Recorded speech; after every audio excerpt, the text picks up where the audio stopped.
All right, welcome back. In this video, we're going to try to answer this question.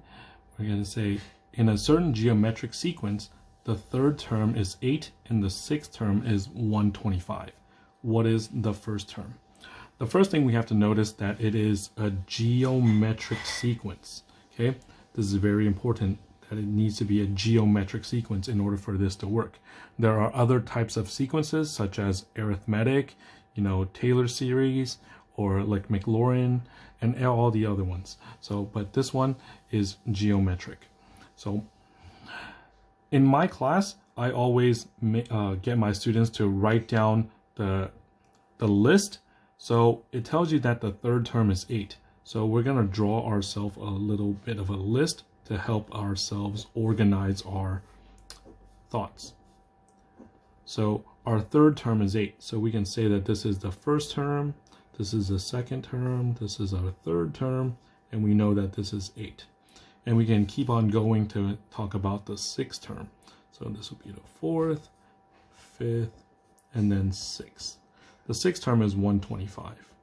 Okay.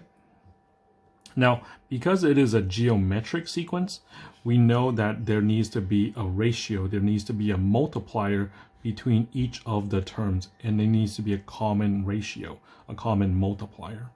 So we can talk about it as 8 times the common ratio r times to get to the fourth term, times another r to get to the fifth term, and another r to get to the sixth term. So there would be 3 r's. So when we multiply, it would be r times r times r. So that'll be r cubed equals to 125. Okay. Now we need to figure out what the ratio is. So we're trying to get the r by itself. Let's divide both sides by 8.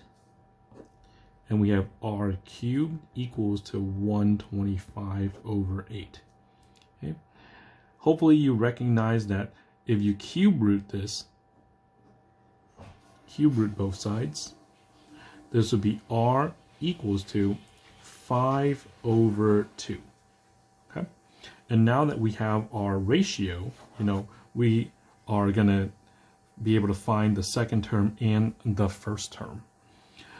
Now, taking the idea of multiplying to get to the next term, we need to do a little bit of a division to get back to the second term and then get back to the first term. So let's do that one step at a time. So we need to take our 8 from our third term and we're going to divide it by 5 over 2. Okay? We multiply to get to this next term, so we need to divide to get back to the previous term. Now we have 8 over 5 over 2. We need to multiply by the reciprocal to get this fraction out. So we need to have multiplied by 2 over 5 over 2 over 5. Once we have that, the denominator kind of just cancels all out. We have 8 times 2, which is 16, and then now we just have our 5. Okay. This will be our second term, so this will be 16 over 5. We're going to do this one more time with our ratio of 5 over 2. So let's do 16 over 5 divided by 5 over 2. Let's do the same thing, multiply by the reciprocal. 2 over 5, 2 over 5. Everything in the denominator cancels out. And now we just multiply straight through. And we have 32 over 5 times 5, which is 25. Okay. This would be our first term. 32 over 25. Okay. Now, you might be having a hard time figuring out, what is 32 over 25? But you can kind of tell that if 32 is a little bit bigger than 25, but it's not like double. So this would be a 1 point something.